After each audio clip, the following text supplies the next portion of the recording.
I found that interesting how they control for a lot of aspects of the environment when they conduct the field testing, such as what they observed with the youth in the case study, where they were responding much better when they were surrounded only by peers and with no adults around, as opposed to being in a context where adults were there and maybe unconsciously, I mean, even if they had no intent to do that, would inhibit probably the expression of the teens about their concern, etc. So yeah, that was one point. Another one was around what they call community sensitization, which I guess in consulting is like ensuring that you engage all the stakeholders that should be involved in the project, from top management to whoever is impacted by the project. And just the last thing, which was interesting, because the case study also showed that they had success well beyond. I mean, they said, oh, the waiting room was used much more than was expected. So as a proof of success, but also that made me think, well, maybe it means they didn't really size things properly as well. If the waiting room is and things are full and teens can't come in anymore because there are too many of them waiting there, it means maybe I mean, there is more learning, it seems, to be had from that, from just even the real life results that they got of the waiting room being overused. Mm-hmm. Very interesting. Okay. Then the next question was, what were your aha moments from the class 3 readings? I didn't have any big aha moments. What I liked, though, was the doing in this workshop, in this class, we'll do one journey map, and then we do a second journey map, kind of refining it. So doing those dual journey maps was like that refining process with journey maps kind of spoke to me for some reason. And then in the aha moment was the fun, like yesterday's group, having gone through this, is we started doing like a prototyping, and we kind of jumped right into kind of creating the prototyping. It's just the fun of having a very specific project, and it's a very narrow scope, and it was just a lot of fun to kind of get into kind of the creation, like actually having a sense of creating something. So that kind of was like, oh, it's fun. So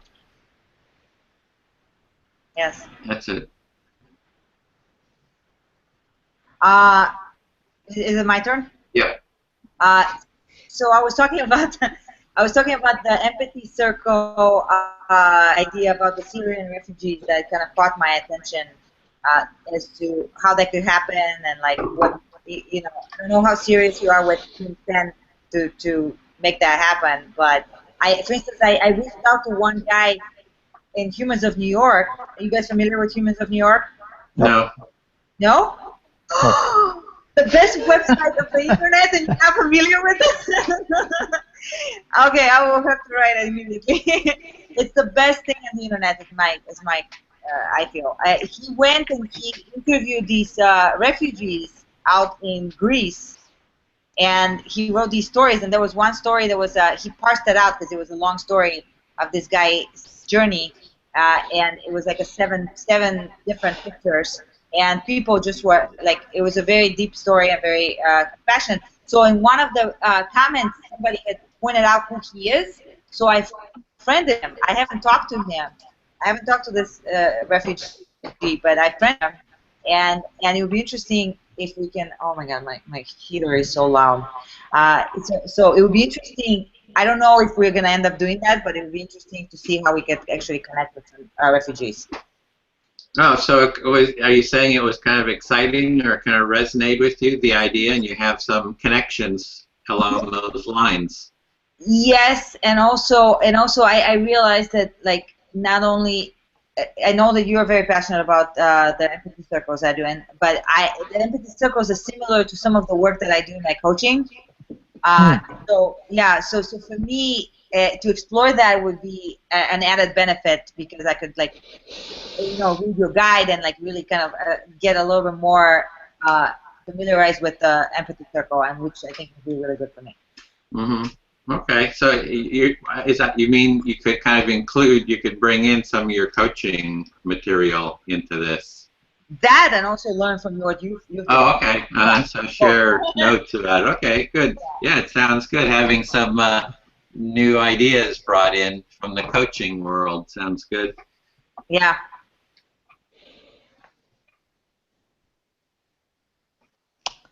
Okay, let's keep. So on my side, yeah, it was not either an aha moment, but more of a question, because I mean, obviously the field testing seemed to be the main focus of the week. And I was wondering whether, you know, I've been on a project where we didn't do any field testing and they were still successful. So it was more of a meta question of when is field testing required?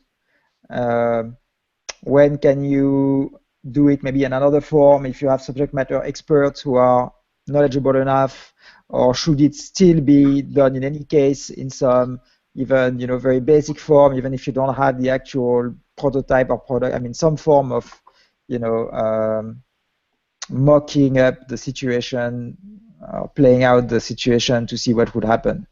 So I don't know, it's just an open question for me. So is that like the effectiveness of field testing, like whether you really need it or not? Or? Yes, because it can be very long to set up, and just time consuming.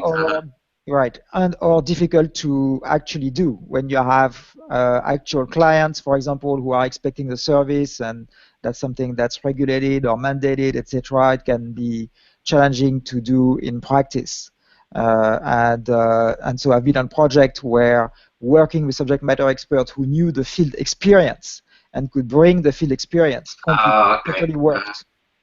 I see what you mean.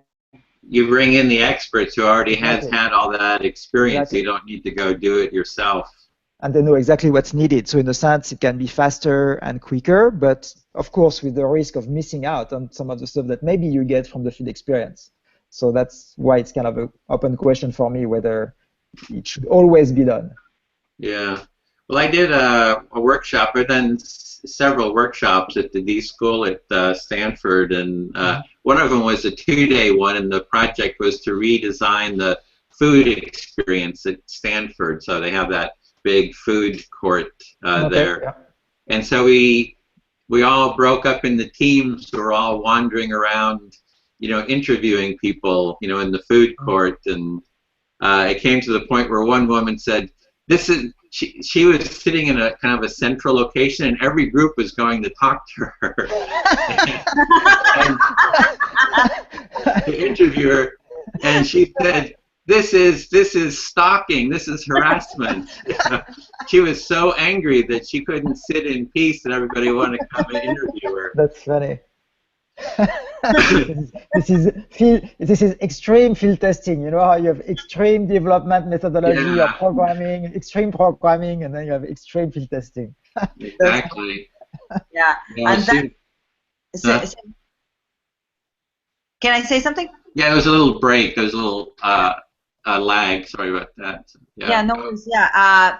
On that point, Stefan, I went to this like user experience design lecture, and the woman, she works for Orbit, the bookings, the booking right. You know, site, and she was talking about exactly like using empathy in her work, you know, like in user testing, and they did a field test where they observed people using it, not in home. They said that that was their next step, but like when they were traveling, and they're like, for instance, in a cafe, and they're trying to book a hotel or something, you know, and how much information they got from that. So I really like that stuck with me because I don't think that even like when I think about our question last time and the question of like connecting with Syrian refugees, like I think we know what it's all about, but we may be making so many assumptions. Yeah. So I think that like testing something, there, like that quote in the beginning of the reading, there's no substitute for experience in my you know, even like a tiny one, you know, but still like an actual experience. Yeah, I think that's actually an aha moment for me too. Is you know, I'm talking with people and they say, you should do this. And as if that this is the answer to the question, and they're kind of emphatic about it. And I say, well, that's an idea. Let's prototype it. Let's test it. And realize that those statements are not like fact until we really test it and see what it's about. So that's something I've really gotten out of the design is, you know, kind of a support for that sense of saying things emphatically. It's not necessarily true until we have some kind of experience with it. So, looks like Mercedes is there. Hey, Mercedes. Hello. Hello. Sorry I'm late. People is downstairs already, so I just continue. Well, glad you can join us. We're just talking about going through the questions. Like the next one was, what are you excited about for this workshop? And so I would say I would like to find a way to work on fostering empathy. So what I'm excited about with this is how do I take this process as a training process and have it be focused on you know, fostering empathy, you know, developing empathy circles. So I keep looking like what's the most effective way of doing that. Edwin, yeah. say this process, do you mean the process of the class? Yeah, the process of the class. Like the class is kind of like an open, we can do any challenge. Yeah. But I'm trying to say from the get-go that the process is about creating empathy, you know, already having the scope be around fostering more empathy or developing empathy circles or something, so that we can use the training for, you know, getting real practical effect. So anyway, those are the kind of things, and then also like how to tweak the, you know, like with the other groups, there was the 7-week course. You know, I've done those in the mini design. So there's about 40 people that have kind of gone through this process. So I've got like reports on 40 people, reports about their experiences with the empathy circles, for example, or empathic listening. So that all keeps building kind of data and resources and stuff for this. So anyway, that's kind of the thing I'm kind of excited about. Like, how do we really get effective at, you know, using the course to create more empathy? So that's me. Okay. Yeah, I'd be curious to hear your insights, you know, from all these courses. So if you want to share with us. Oh yeah, well, it's really right now I'm kind of in the process of porting it all over to Murally. You know, it's like this whole course. How do we? And so it's been a huge amount of work, like setting all this up. Because I'm just going. You know, converting the course, but it's almost all done. So that the whole course is now online in Murally, and just can keep refining it, but the next time around should be so much simpler because it's already, you know, the hard part was done. It's been done, you know, now. So yeah. So there's that aspect of it, but yeah, how effective it is. Yeah, how I can see potential, I guess. So I can see a lot of potential in this. Oh, there's a group when I was at Stanford at the they have a K-12 course, a group for creating design in schools, and they have it at the D school. They have they call it the K-12 lab, and they had like, you know, I think it was about 50 teachers that were there at the last workshop that I went to. Nice. And I was networking with them, and they have a teachers guild. So they have an online kind of a platform for doing design challenges in the school for teachers and in the schools. So I just proposed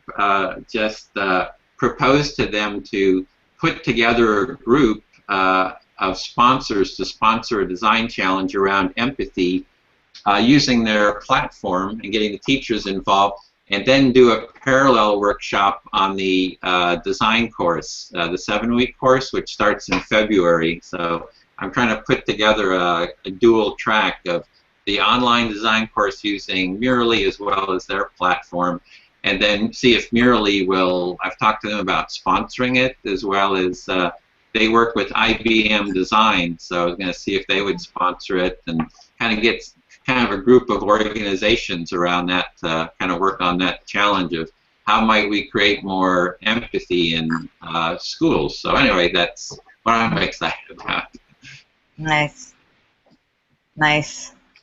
What I'm excited about is like what I said earlier, in really seeing where the parallels are, and like what with Mark and coaching.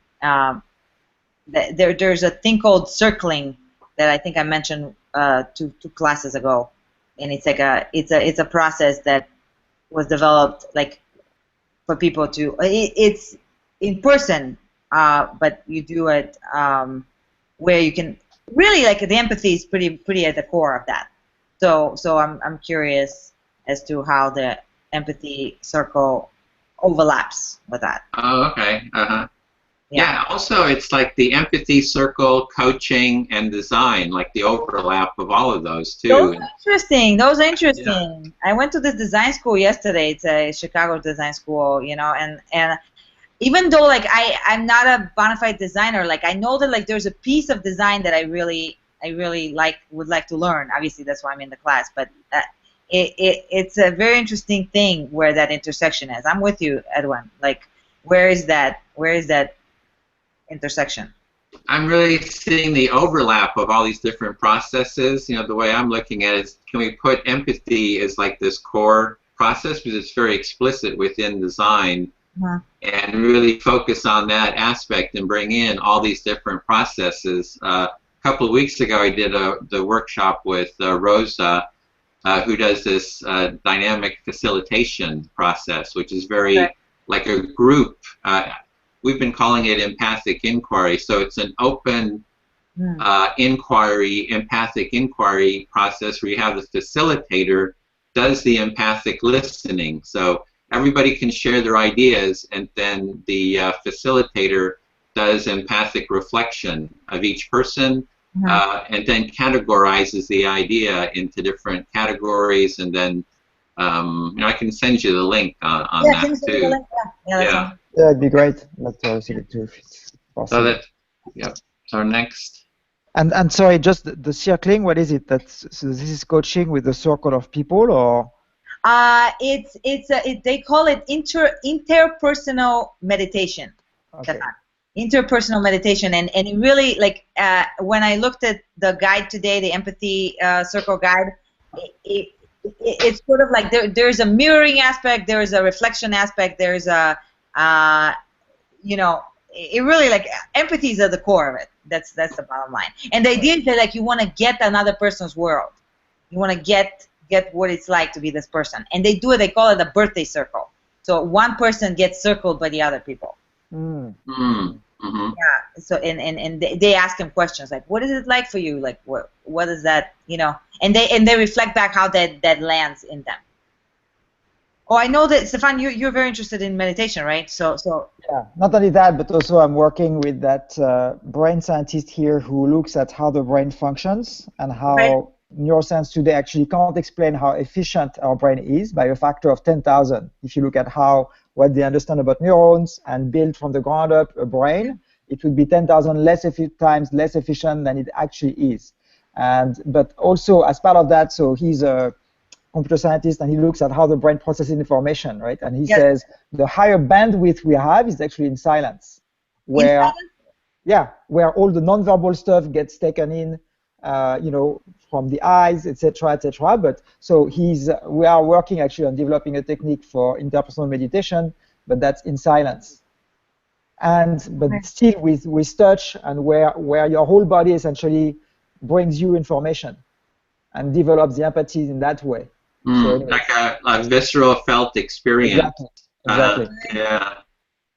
Yeah, fascinating. But you're saying like in silence, you do it on your own. Because you do it on your own, but with other people as well. So it's like a way of being connected and having maximum transmission of force, you know, the way you put your body and rely on each other, etc. Yeah. But without engaging the thought process. Oh, So a little bit like Vipassana, like the felt sense But, is. yeah, but not just on your own, because you are still touching with other people Is it and, still and touching? really be right. Yes. Okay, fascinating. So who's the scientist?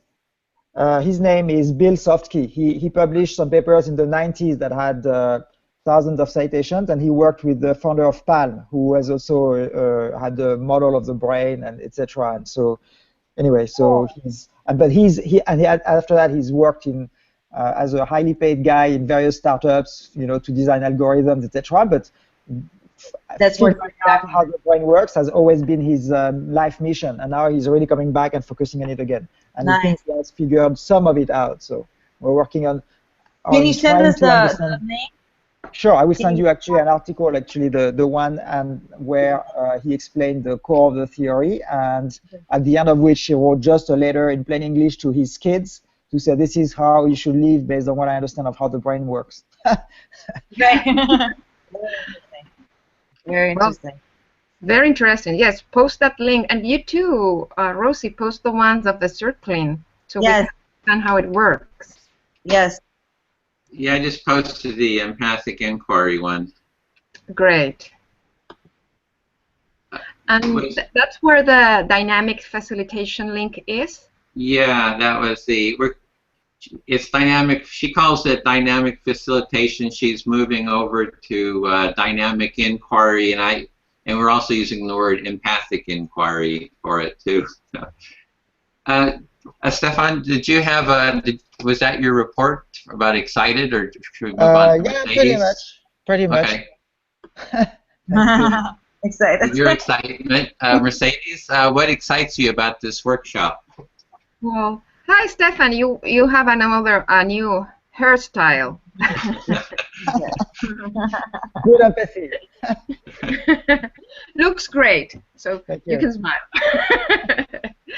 Well, I am excited by the fact that this process of prototyping together has bring so much information about other things that are in the same line. No, it's incredible how we all are in the same line of thinking and wanting to find ways to better function, coming from so many different places. And I think that the process of prototyping and putting people like us together to think together is just amazing. I think it has so much potential, and I would love to continue doing this kind of work, because it's exciting to see how your idea, it doesn't matter how developed it is or how much you have researched around it, can be completely changed or move while interacting with other people that probably are doing the same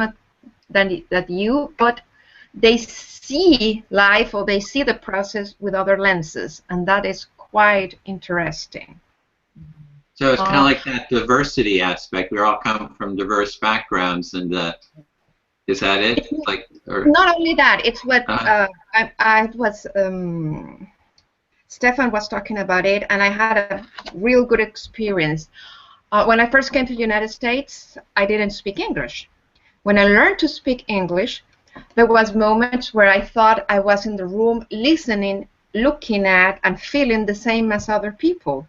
But I understood with my experience that the way we are raised, even the language we speak, determines not only how our culture is, but how we structure in our mind the process of thinking. So it was, for example, amazing that I was in a classroom with a group of girls, and we were having a test, and we got together to study. We all went from the same classes. We all had almost, some things similar in our notes. But when we start asking each other what the teacher will favor in an exam, I was in a complete different world that they were. And so I learned that when you are with people from other cultures, or when you are with people who have had another experiences, the way the brain favors things or establishes the process of thinking, it's different. and that it's really interesting because they will be able, it's not just a skill, they will be able to see things that you cannot see because of how their brain structures the knowledge. And it's not about you know, your experience. It's just about the process, and that's amazing. So when you interact with people that you know that it's very knowledgeable or that it's very committed to the experience, you can start seeing things that jump out that you will never be able to see if you were working with your same environment always, or with the same tools always, or with the same concepts always. So I found that an aha moment here, and it's very interesting to see when we display our ideas. I love to see the thread, the common thread, but how the way it comes to life, it's completely different in every individual. So it makes me feel that in really working in a team, it's awesome. If you know how to choose the people you work with, it can be really explosive. It can really bring great breakthroughs. So it's very interesting. Yeah, I even think it would be kind of nice to continue as well. It'd be nice to have an online team that keeps going to use, you know, learn other design processes on kind of an ongoing way too. I mean, that's something. Yeah, that's what you call a think tank. Yeah, you have a think tank, growth tank. Yeah, people who can really have great breakthroughs, even if it's in something completely different as where you are working. It's amazing how the knowledge comes together. I went to the educational service department here in the library, and they have a group of, they call it teens, but they are not teens. They are really between 16 and 25, all drop school kids, and then we have 30-ish men who couldn't go to school, and they all want to, you know, to get back or to get jobs or get the GED done. So I offer them to try some tools. Basically, what the director was saying is that all these people have to go through very or traumatic experiences, or they have never had family support. So that's why they are dropped, you know, school drops and all this stuff. So the idea, I offer them to plan some tools and workshops using empathy tools and, you know, whatever, to do an exploration with them to see what we can do to create a space where they will feel safe to share and to build tools together to motivate them. So, you know, I will be meeting with them next week, talking with the people on Tuesday, and the idea is to meet once a week to work together. So it will be great to, you know, try some of our prototypes, ideas. Yeah. I would love, for example, to talk to Rose about the dynamic facilitation process, the circling, whatever ideas you can come out, guys. These people need them, and I'm willing to listen to them and to offer insights in the process of what they are trying to do, and, you know, and if any of these can serve any of you in your own process, I'm willing to make the, you know, the bridge, because these people is very open. They really want to help.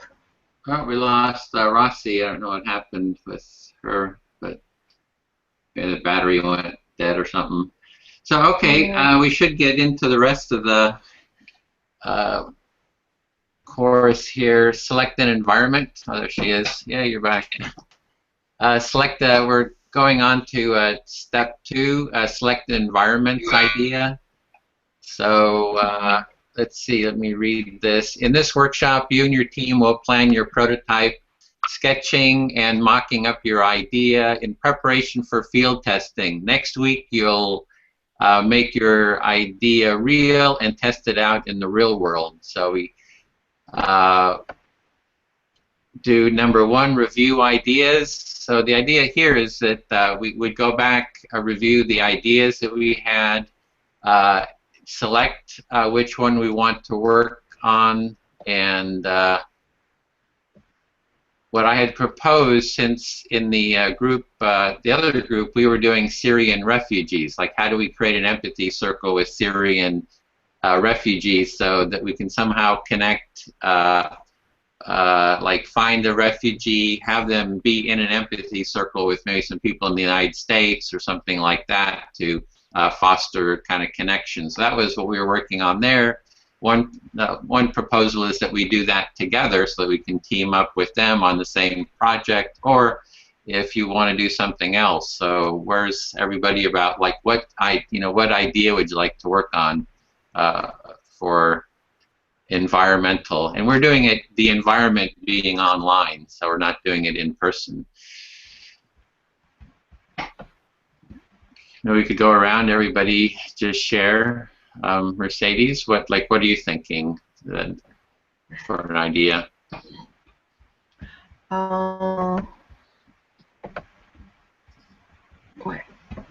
Because for this meeting, we're just preparing for doing the field testing. We're not actually going to be doing field testing, but we're kind of setting up the stage and for that. So we are not testing our prototype?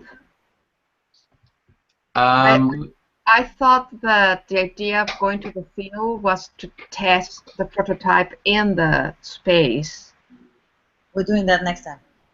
Yeah, or we can do it in between now and then too. We don't have to follow the course exactly. So our first prototype was a physical prototype. The second prototype was a service, and now we're doing an environmental prototype. So we need to come up with what is our idea to prototype? For an space, or environmental.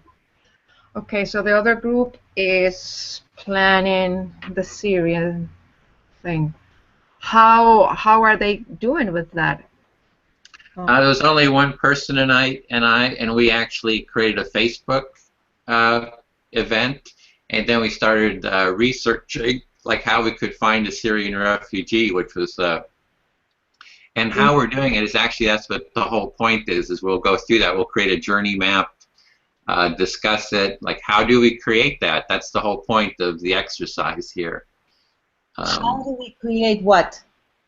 An empathy circle with the Syrian refugee. So we have, like, a service that where Syrian refugees, they can go to maybe an internet cafe. There can be a lot of the Syrians are, staying with, like, Germans or Austrians in their homes, where they have internet somewhere where there's a internet access that they can be online and then have dialogues with people, like in the United States, can dialogue with them and kind of bypass the media for, having that personal connection. We're getting a bit of an echo, Mercedes. If you either had earphones or, yeah, thanks. So we can do that, or we can do something else too. So we're trying to just find out, what does everyone want to, what kind of what prototype excites you, what idea excites you, Rossi? Yeah. So like I said, at first I was like, how are we gonna find the refugees? But then as I started thinking, I feel like it could be a little challenging, but I don't think it's impossible. For instance, there's a nonprofit that really works very directly with the refugees. I sent you guys the Humans of New York page. It's good because it's down like maybe a month ago he was doing it, But I think we could probably find some refugees online. If we look, and that would be part of the journey of, like, how do we connect with other people across countries, what's the process of that, because I actually, that fascinates me. I found my mentor, my coaching mentor. Yeah, my coaching mentor lives in Switzerland, and I found her online, and we've had a really good relationship, so I find that type of connection really unique. when you can. Well, that's what we're trying to find out, is what is exciting everyone, and so that's good to hear that the idea excites you, it excites me. So we want to see, does it excite everyone else, and can we come together on an idea that excites everyone? Okay. So we just want to hear everybody's idea first. So I thought we would continue. I mean, I don't know. My thought, and when I read the case study, that it was kind of continued from week to week. So I thought that we would continue, the prototype we started to work on last week and do the kind of field testing of that. So I'm open to change, but I feel that then there needs to be some sort of backfill since we didn't do the prototype on the refugee empathy circle. What was our empathy circle? Was in the family? Was the last one? Okay. Yes, it was that decision tree to help with the hotline people, people who have new parents who need help.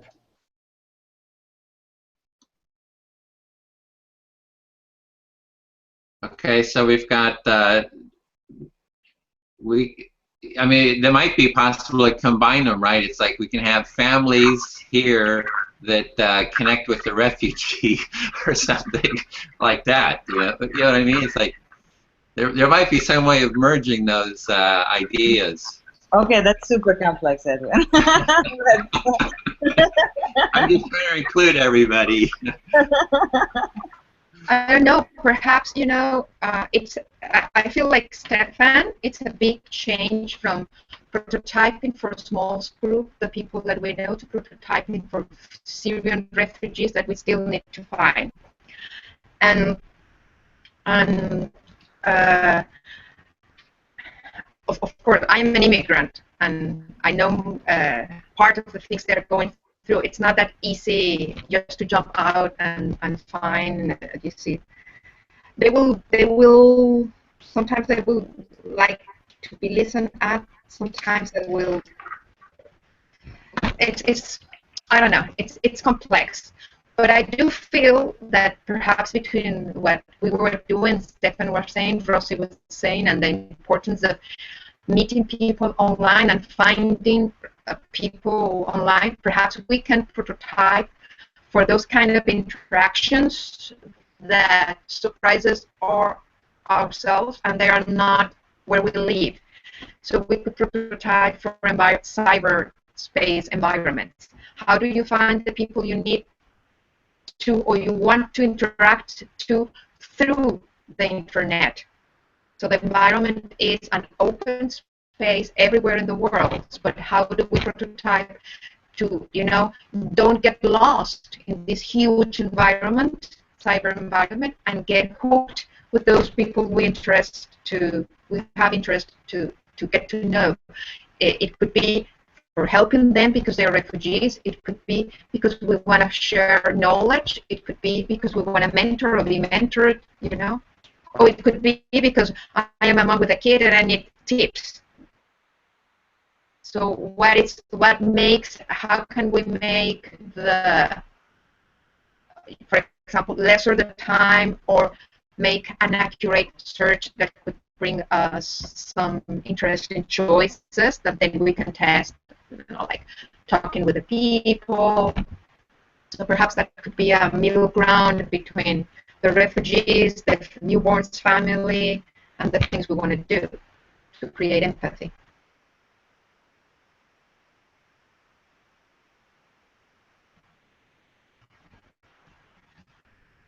You are muted. Yeah, sorry. Yeah, your audio is getting a little strange, kind of. I don't know if there's something with your Mercedes. It was a little hard to hear you, but I think we heard you. But I don't know if there's something that's going on with the microphone. So if you look at the end of the column there, it says number 2, select an environment idea, post your environment idea here. That's at the end. So we have 2 ideas, as I'm seeing here: service to connect refugees with people in the U.S. And a service to support families with empathy. I don't know if that's Yeah. That is in the link you sent, like Google.com site empathy co-design. Oh, it's I just put the link in. That's the mural we're working on. Okay, yes, I didn't have this one. Okay. So it's like we need to reconcile these two, right? Do we do the service to connect refugees with people in the U.S. or a service to support families with empathy? Was that it, Stefan? Was that the... And then you talked about backfill. So how do we kind of come to a... Yeah, I think I agree with Rossi. I mean, combining the two will be too complex. And I think what Mercedes was saying is that maybe there's a first piece that would serve both, but that is in itself a challenge, which is how you get people to test in the first place when you are just casting your net on the vast cyberspace, right? Like, how do you identify people, bring them into your experience, etc. So I think that's maybe the idea was maybe if we can just focus on that, then that would serve potentially the Syrian refugee empathy circle or other projects. Oh, so it's just how do you find people on the internet? Is for the specific purpose of what you want to do, and maybe how you onboard them. So kind of the first link, I'd say, of that experience of having that online Syrian refugee empathy circle. If that's what I understood, if I understood properly. What we were doing with the other group was we were actually going to do prototype testing in Empathy Circle, find one refugee and 2 other people at least, or maybe our group, and actually have a circle discussion so that we would actually do an empathy circle with someone.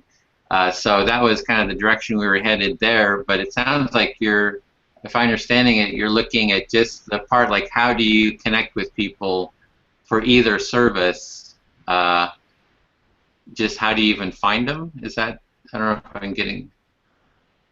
I like that idea. I think that's very key. Even last time when we were discussing, you know, we were talking about how difficult it would be to find the family. You know, where would the point of contact be? You know, and since nowadays, like, we all look at things on the internet. You know, I mean, I know I search for things all the time on the internet. I'm not gonna call on the phone. You know, so like the internet becomes the environment.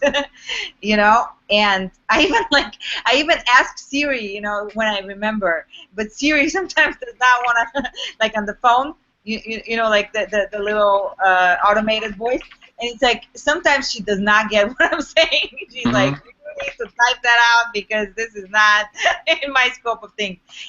But I think it's really unique. I've spent years connecting with people online. I find it really fascinating, really fascinating. I have one of my friends. We've been friends for 8 years, close friends.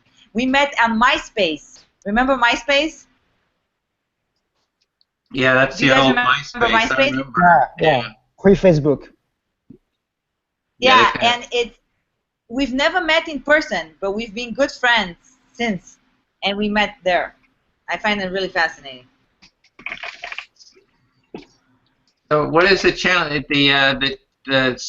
It's like, what are we prototyping? How to find, is this like a service of how to find people online for empathy circles? Like, that's kind of what I'm hearing. I put it down. Does everybody see that? Like, post ideas here at the end. I've just been kind of writing this out. It's like, how do we find people for holding different types of empathy circles online?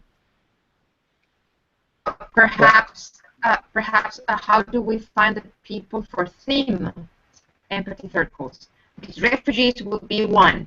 That's a theme. Oh, okay. So how do you find how do you you know, you bring together the people, the correct people is not the word, but you know, the people really interested and in being part of a circle. So how does that look? How do we find people for holding different themed empathy circles online? Okay, this sounds like everybody's going for that. So that's our... They do have a voting function here. I don't know if you've ever seen that, so we can always... You want to vote? Yeah, we can actually try that. So do you see the area where we're at? And I'll turn on the voting function. start voting. Everybody gets one vote. And now you can click the one that you're voting for. Damn it. Where is it? All you have to do is click on one of those Post-its. The service to connect refugee with people in U.S. or how do we find people for what? Where I don't see the Post-its. Where? Yeah. So it's below at the very right of the page of the wall. Okay. You can also click, like if you see my little icon below at the bottom, you can put your cursor over and then do follow me, and it'll take you to what I'm looking at. Oh, really? Okay. Okay, I think I found it. Wait. So you directly click on the Post-it. Okay, I clicked on the wrong Post-it. Okay. I don't know how you undo it, but... Yeah, mine is stuck. I cannot see the vote. Oh, okay, let's see. It's besides the blue space. If you see my little icon at the very bottom, and then you go up and say follow me, it should bring the section up. How do we find people holding different... Okay, and how do I vote? I get here. You just should be able to just click on one of those three. Can you undo it for me, Edwin? I don't know how to undo it. Maybe can you double click? If you click on it, it doesn't work. Does it toggle? I don't know. It says a little red inside. So it's just prompt me a service to connect refugees with people in the U.S. I'm trying to. I click on it and nothing happens. Okay, let's see what happens here. Well, it looks like it worked already. Should be a little red button comes up once you voted. So actually, now you see the voting results. 3 votes, and the other one. Does that come up for you all? Yeah. Okay, that looks good. Okay. Yeah, it's good to know how to do this. Oh, there it came up. So it did work. So that's one way of resolving conflict, right? It's like we just vote on it. Okay, so we're there. That's it. It's recorded. Yeah, so we got to, we're ready to go to the next section. Does somebody want to read step 3? So everything is darkened on my screen with the voting thing. Mine too. Oh, you gotta close it in the upper right-hand corner. I think there's a little X, and it'll close the window. Oh boy. Okay. Yeah. So where are we now, Edwin? We're going to go over to 3. 3. Okay. And just if somebody would like to read it, Rossi, would you be willing to read it? Sure. So select the space-related idea. No, think to build, plan for live prototyping. Okay. Yeah, because there's another 3 over there. Okay, you recognize the first part of this planning worksheet from your Class 2 workshop activities. This time, however, we'll build on your journey map and consider more deeply your initial idea, what you need to prepare to go into the field. Don't worry, after sketching, mocking up your space and testing your idea with your team, you will get a chance toward the end of this workshop to refine your original plan. The number 1 is describe and map the user journey you want to test in the field. And number 2 is select 1 to 2 key moments to test in the field. And 3, consider how you're going to try it in the real world.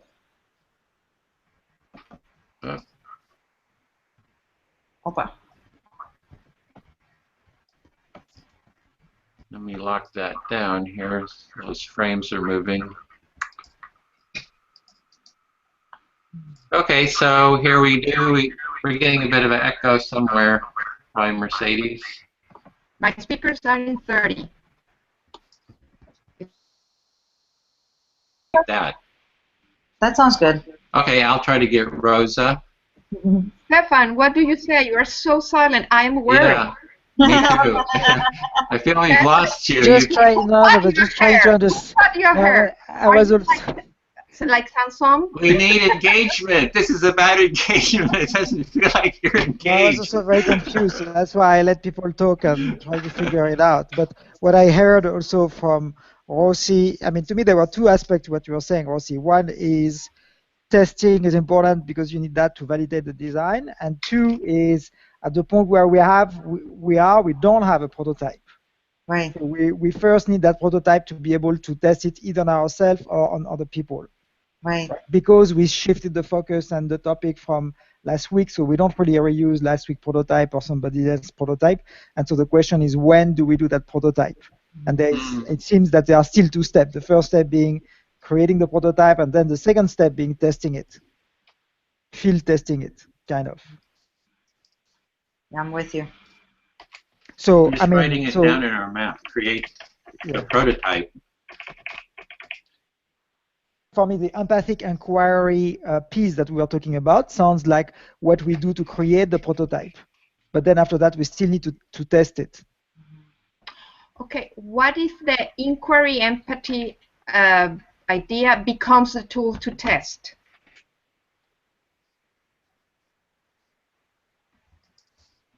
How? I'm not sure I understand. If we, if we do the engagement, if we use it as an engagement tool, we want to see how the dynamic facilitation process, how we can work through it to make it an engagement tools for others to enroll in whatever process. It could be used for empathy, but it could be used for other things. So perhaps the tool itself could become, the prototype itself. How could it be enjoyable, fun, interactive, online, and bring, engagement to people? You would do one round of the inquiry, empathetic inquiry, to say, okay, how do we make that the tool to attract people? And then the second round where you actually use the tweaked design of the empathic inquiry experience to test it and see whether it works. Yeah, the first steps will be how this becomes the engagement tool, and the second will be how using this tool can actually bring the circles into life. So we could maybe meet in between now and next Friday, if we have a time. We could. I just created a blank mural, so we've got the page for the prototype, and then we could meet and actually create the framework for the prototype, and then we would have like an initial prototype to test. How's that?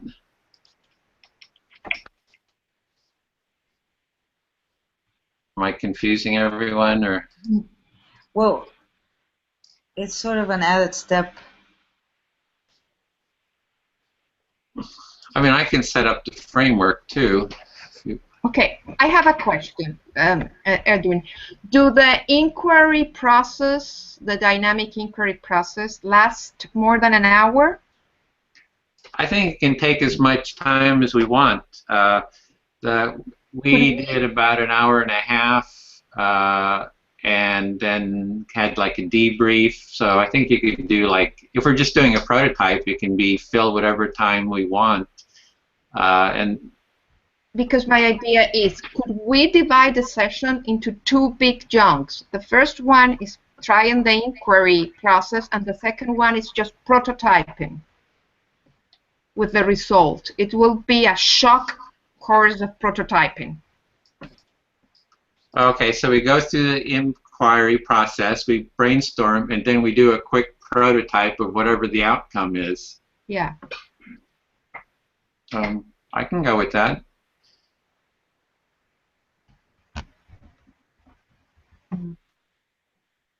Or how's everybody else? I don't know why I feel like this drop of energy when we say it like that. Like, I'm not kidding. Mm-hmm. It's a felt sense of like something about it is like either a missing piece or I'm not visualizing it. is that you want to do, Rosie? Why don't we say each of us what is that we really want to do to try to come together to? Mm-hmm. We have 10 minutes, 15 minutes. So what is that we really want to do so we can work it the next session and have a engagement? Yeah, so what we're trying to do is find engagement. Like that's exactly the problem. We're losing engagement and trying to create engagement. No, I don't agree with that. I don't think the confusion is a lack of engagement. Confusion is confusion. Mm-hmm. We're here. We're participating. I'm here. For me, I think I'm kind of like in Stefan's camp. It's like it feels like. And I imagine that we're not the first design team that like we're faced with this. Is that the aspect of the prototyping of actually creating refining the design question? Like I feel like that's where I'm getting lost. Like what is the design question with the empathy inquiry? Oh, it's like how might we foster engagement for the empathy circles? Because I think that was that it, Mercedes? Yes, I thought that was the question. How do we foster engagement? The problem with just doing the empathy circle to do that is that at the end of it, we have a certain idea, and then we need to do the prototype, right, in the second piece. But then there's no validating of that prototype. Right. Okay, so then we had several ideas for prototyping. We still have the hotline, we have the video, and we have the page for attraction circle. I don't remember the name Rosie gave it, but I know it was a good one. Landing page, yeah. So we have 3 prospects. So why don't we just vote on those 3? I like that. Do you want to write those down, like next to our journey map? Just take. Where is that? We just have to create some post-its there. Okay, I want to put it over around journey map in the top of journey map title. Okay, I see you. So we have, this is hotline. This is, what was the name, Rosie, again? Mine was landing page. Landing page. Landing page. And the other one was?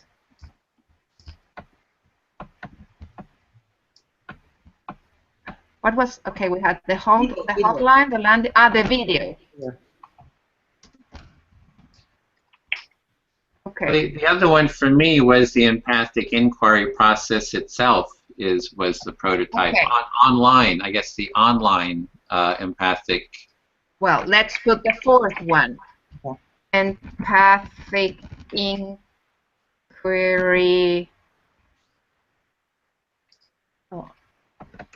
Empathy inquiry process.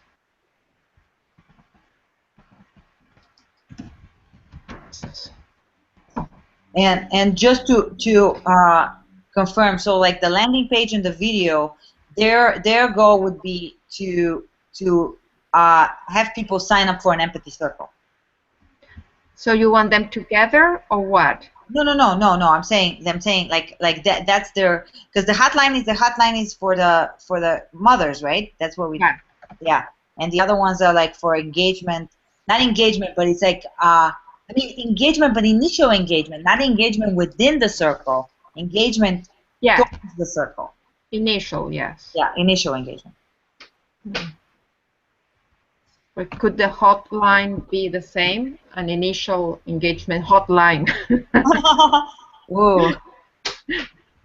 Okay, so we have those 4 there. So do you want to vote? Can we vote? Yes. Okay, start voting session. Okay, so it should work. I'm done.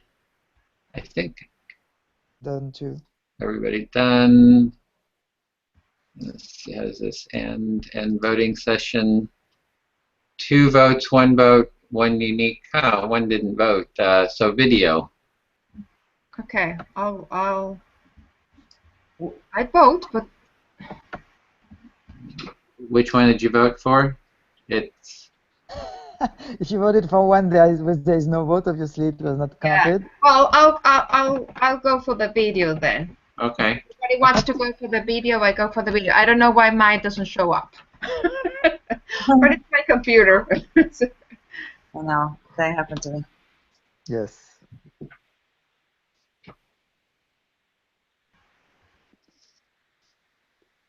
Okay, so now to think in terms of how we create the video. Yeah, because we will have, Exactly. you know, 2 and 2. So, but you know, Edwin, I'm still interested in the online you are? inquiry Oh, process. do we have a tie? Is that what you With a voted for? tie. Yeah, with a tie. Then if you vote for online empathy inquiry. But I Wait a minute, we got a tie. How do we break this tie? I understand that let's try the video. Perhaps the video could give us insight about how to set up an inquiry empathy process with more people. I have a quick idea. What about if the video is about inviting people to an empathy inquiry? That's great. Huh? Would you? That's great. Okay. I like that idea. I think that'd that's be a very good, brilliant way to. Agreed. Agreed. Oh my God! You in the woods out there. That's funny. And then that can be something useful because then Adrian can reuse it. Yes. Yes.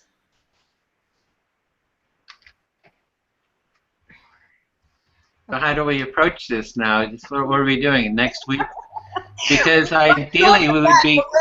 Sonia needs to come back. Yeah, because I'm kind of now I'm lost. Well, I think to me it seems- Edwin, okay. we could divide, like some of us could go and check out some ideas to work with the empathy query process, and some of us could check about how to do a quick video online.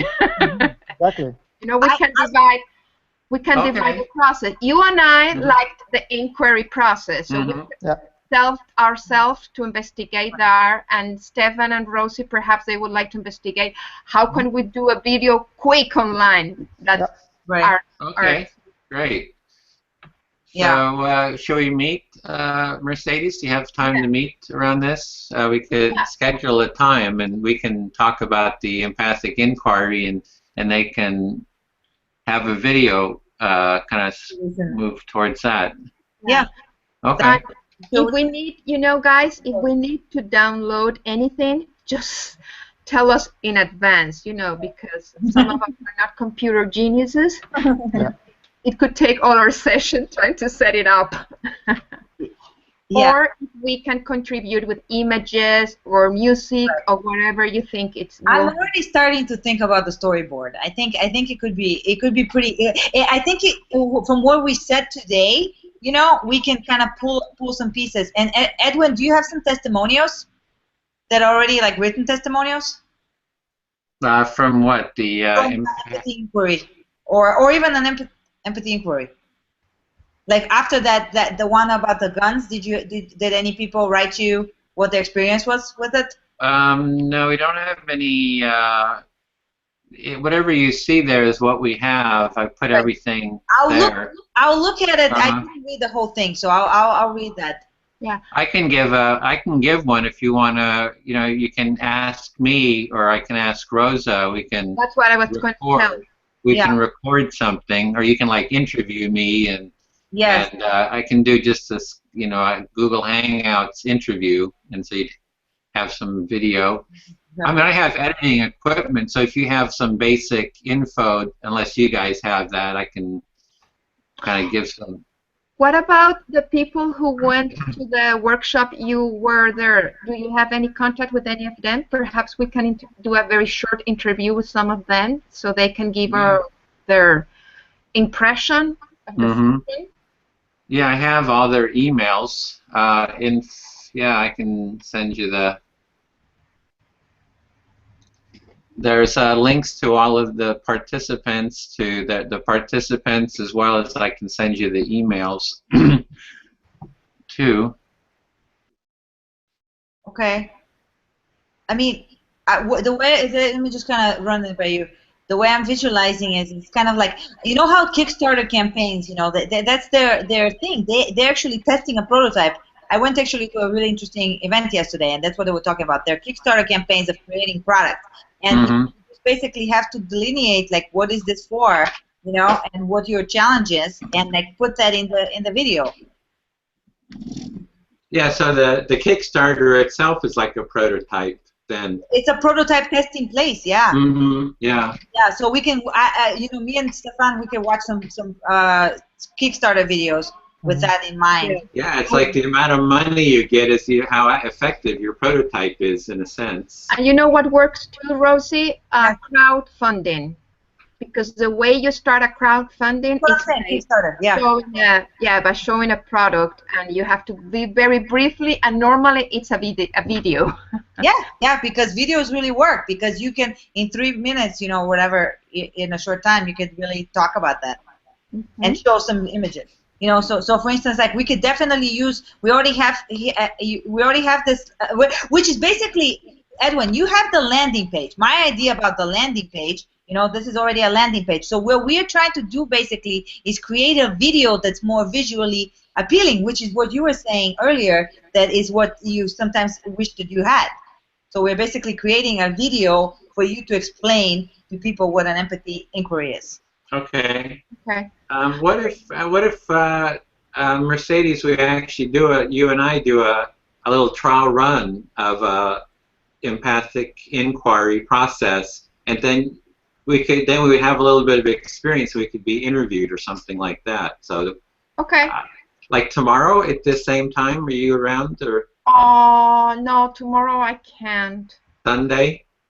Sunday might be. Why don't you send me a couple of possible times, and I will check and answer to you as soon as I get them.